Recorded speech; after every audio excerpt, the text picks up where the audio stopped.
Hello friends, मैं हूं शशांक। और क्या आपको पता है कि 1958 में यूएसएसआर ने न्यूक्लियर बॉम्ब से चांद को उड़ाने का प्लान बनाया था। उड़ाने से मेरा मतलब है चांद को गायब करने का प्लान बनाया था। सो सिली नो, उन बेवकूफ़ों को यह पता भी नहीं था कि हमारी दुनिया चांद के रहमो करम पे चल रही है। पंछियों का चहचहाना, कुत्तों का भौंकना, इंसानों का चलना, ये सब चांद की वजह से ही तो है। अगर धरती पे जीवन है तो वो सिर्फ चांद की वजह से।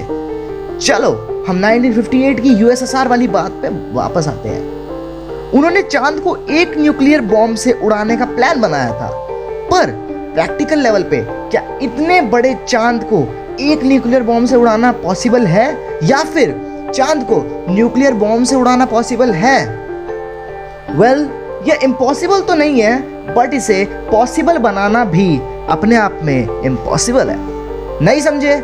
मैं समझाता हूँ। चांद का डायमीटर है 3474 किलोमीटर्स। ये बहुत होता है। इसका मतलब चांद बहुत बड़ा है, और चांद को फोड़ने के लिए कोई ऐसा वैसा एटम बॉम्ब नहीं चाहिए। अगर हम अपना सबसे खतरनाक एटम बॉम्ब टेसार बॉम्बा भी चांद पे लैंड करके उसे डिस्ट्रक्ट करें तो भी चांद का बाल भी बाका नहीं होगा। तो फिर हमें कितने एटम बॉम्ब्स चाहिए होंगे चांद को पूरी तरह से तबाह करने के लिए? तो माय फ्रेंड्स, ना एक, ना दो, ना 100, हमें पूरे के पूरे 600 बिलियन एटम बॉम्ब्स की जरूरत पड़ेगी चांद को तबाह करने में। तो ये टेक्निकली इम्पॉसिबल है। चलो मान लेते हैं कि चांद खुद फूट जाए।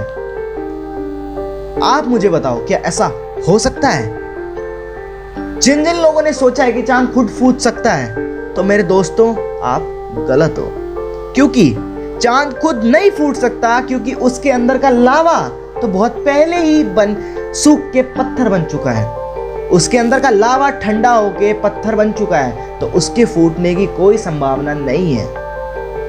तो हमने देखा कि 600 बिलियन एटम बॉम्ब चाहिए चांद को फोड़ने के लिए, प्लस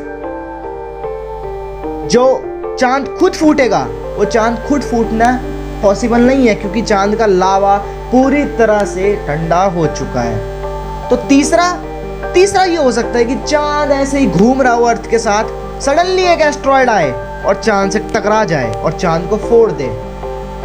इस केस में ये पॉसिबिलिटी हो सकती थी, पर ये पॉसिबल नहीं है। क्यों?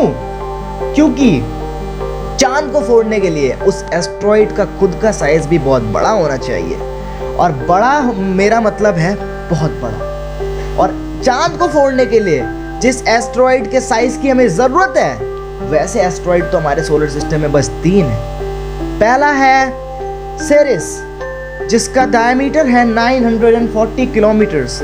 दूसरा है वेस्टा, जिसका डायमीटर है 500 किलोमीटर्स। और तीसरा है पेलास, जिसका डायमीटर भी है 500 किलोमीटर्स। अब सोचो ये कितने बड़े होंगे। ये चांद को तबाह तो कर सकते हैं, पर ये तबाह नहीं कर पाएंगे। वेल, क्योंकि मेरे भाई लोग ये तो नेपच्यून के चक्कर काटते हैं। जी हाँ, वही नेपच्यून जो हमारे सोलर सिस्टम का सबसे लास्ट प्लैनेट है, वो नेपच्यून, ये उस नेपच्यून के चक्कर काटते हैं। तो टेक्निकली ये मून तक नहीं पहुंच सकते, मून को डिस्ट्रक्ट नहीं कर सकते। तो माय फ्रेंड्स, आई होप आपको समझ आया होगा।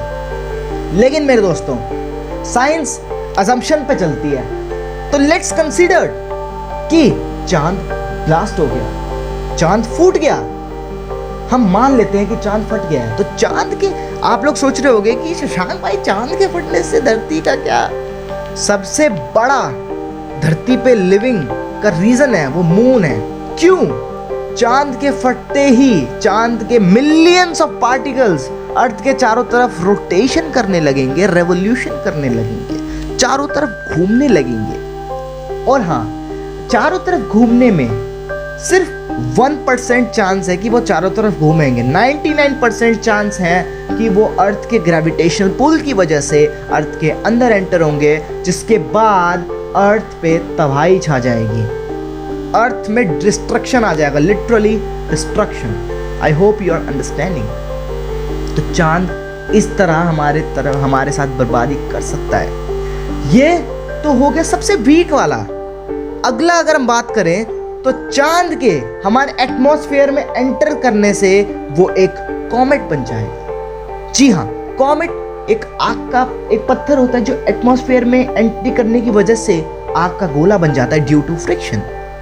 तो इतने सारे पार्टिकल्स अगर एक साथ एंटर करेंगे तो ऑब्वियस सी बात है फ्रिक्शन की वजह से वो जलने लगेंगे, जिसकी वजह से हमारा एटमॉस्फेयर इतना गर्म हो जाएगा कि वहां पे बैक्टीरिया भी सरवाइव नहीं कर सकता। And the temperature is 1620 degree Celsius. इतना टेम्परेचर हमारी अर्थ का हो जाएगा कि वहां पे कोई सरवाइव नहीं कर सकता। बट मेरे दोस्तों, हम अभी एक चीज भूल गए, दैट इज वाटर एनिमल्स। अगर मान लें वो 1% कंसिडरेशन हम ले लें कि वो अर्थ के चारों तरफ घूम रही है, तो एक्वेटिक एनिमल्स पे क्या असर पड़ेगा उसका? यस, एक्वेटिक एनिमल्स पे उसका ये असर पड़ेगा, जैसा हमने पढ़ा है कि समुद्र में लहरें चांद की ग्रेविटी की वजह से आती है, और अगर चांद ही नहीं होगा तो मतलब ग्रेविटेशनल पुल भी खत्म हो जाएगा, जिसकी वजह से लहरें नहीं उठेंगी। और लहरें उठते टाइम जो एटमॉस्फेयर की ऑक्सीजन होती है वो पानी में मिलती है, और पानी में मिल के मछलियों को ऑक्सीजन प्रोवाइड करती है। अगर लहरें उठेंगी ही नहीं तो पानी में रेस नहीं मिलेंगी, जिसकी वजह से मछलियाँ और दूसरे एक्वेटिक एनिमल्स सफोकेशन से मर जाएंगे।